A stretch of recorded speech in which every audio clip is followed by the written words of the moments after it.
À quarta-feira contamos, como sempre, com a análise de Jorge Neto, advogado. Bom dia, muito obrigada pela sua presença. E vamos olhar para a Grécia. Mantém-se o braço de ferro com a Grécia a dizer que não vai apresentar amanhã novas medidas ao Eurogrupo, mas a verdade é que uma sondagem divulgada hoje, feita na Grécia, diz que a população prefere ceder às exigências do que sair da zona euro. Só o Syriza, neste momento, é que se mantém com esta grande resistência?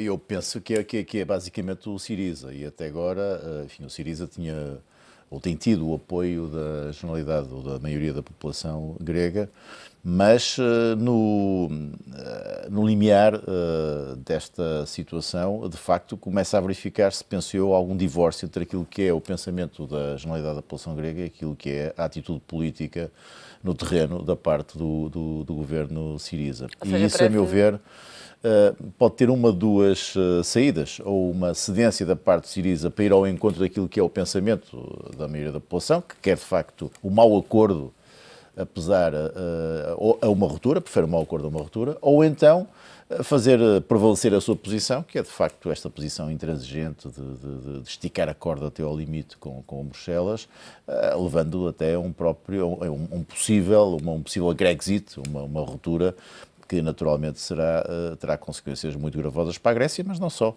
também para outros países, designadamente para Portugal. E os receios já começam a notar-se novamente? Sim, notam-se nos juros da dívida, que efetivamente têm subido significativamente nos últimos dias, sobretudo nas obrigações a 10 anos, mas é bom dizer também que, na minha opinião, não é só a Grécia que explica isso. A Grécia tem, de facto, um efeito de contágio aqui negativo, mas já há certamente outras razões, enfim, designadamente o facto dos juros já terem batido demasiado baixo nos últimos tempos e ser natural alguma recuperação dessa taxa de juros. Também Agora, uma normalização gradual dos juros sim, das bundes sim, alemãs. parece-me que exatamente, parece-me que isso também é uma explicação que tem que ser atendida. Agora, não tenhamos a menor dúvida que, mesmo com as almofadas que estão previstas para Portugal, que é o caso concreto, enfim, de alguma tranquilidade criada com as reservas criadas pelo Instituto de Gestão do Crédito Público, a própria posição que o Banco Central Europeu tem tido no sentido de dar algum apoio, e um eventual funcionamento em pleno da União Bancária. O que é facto é que, apesar enfim, da situação hoje ser melhor do que era há um ano ou dois atrás, continua a haver sérios riscos daquilo que pode acontecer se houver um Grexit, e o próprio Mário Draghi o diz. Ninguém pode prever, ninguém tem uma bola de cristal para saber quais são as consequências dessa ruptura. Mas obrigaria, por exemplo, o Banco Central Europeu a reforçar apoio financeiro a Portugal? Naturalmente, se efetivamente isto acontecer, o Banco Central Europeu tem que reforçar o apoio a países como Portugal, porque de outra forma não há condições para estar no mercado e a dívida torna-se de facto insustentável. E Portugal ficaria na linha da frente dos receios do mercado? Penso de uma saída da Grécia? Isso é divisável, porque a partir do momento em que se acontecer uma situação dessas à Grécia, os olhares vão virar-se para os países mais frágeis e mais vulneráveis. Quais são eles? Naturalmente, Portugal está na linha da frente. Foi um dos países que foi objeto de assistência financeira internacional.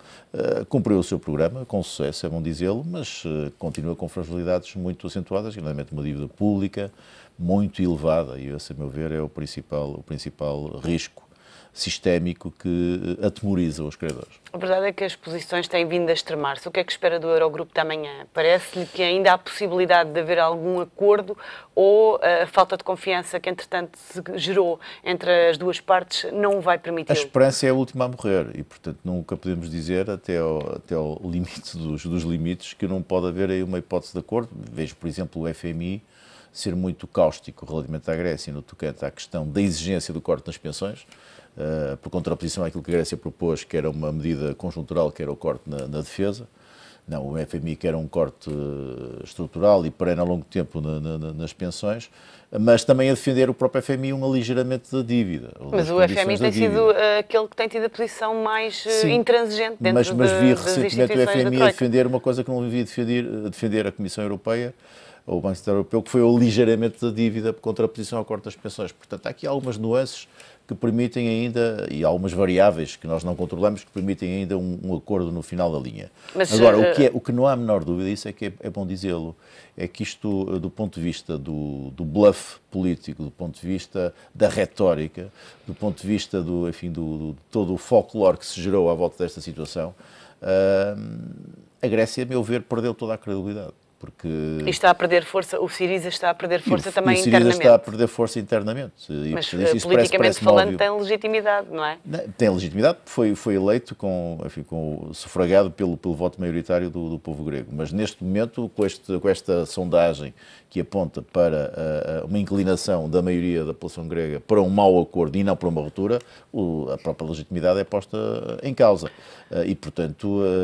eu ainda admito que haja uma reflexão e uma inversão da trajetória dos dirigentes do Syriza, mas confesso que os últimos sinais têm sido pouco auspiciosos nesse sentido. Acho que há uma teimosia, uma obstinação que conduz ao desastre. E temos tido discursos mais endurecidos, quer por parte do primeiro-ministro grego, quer por parte do ministro das Finanças.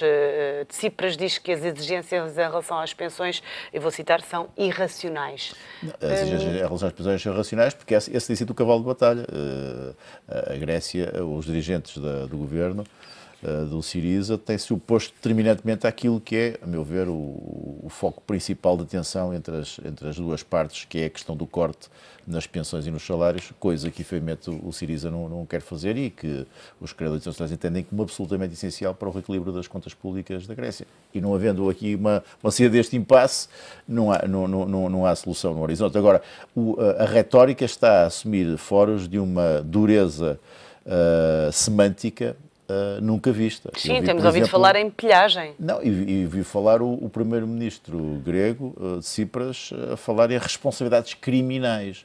Ora bom, isto já vai muito para além da dialética política. Daí a minha pergunta há pouco, se a confiança estava quebrada e se a confiança está fortemente abalada, dizer que ela está completamente perdida.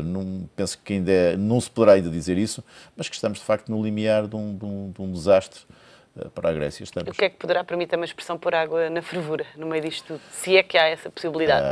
Eventualmente um volte-face fundamentalmente da parte do governo grego, no sentido de ir ao encontro daquilo que as contrapartes pretendem, que é um corte estrutural na despesa pública grega, basicamente nas pensões e nos... Mas não lhe parece que a Grécia tem cedido ao longo dos últimos meses? Não, penso que as cedências da Grécia foram mínimas, foram mais de retórica do que concretas. Aliás, é isso que o próprio Presidente do Eurogrupo diz, que não há avanços concretos, e o próprio Presidente da Comissão Europeia também, que tem sido muito simpático e muito amigável o diálogo, mas do ponto de vista substantivo não se avançou em nada. Jorge Neto, é a diferença entre a semântica e a realidade, a realpolitik é esta. Muito obrigada pela sua presença e análise neste primeiro hora e até para a semana. Fazemos agora uma curta pausa. Até já.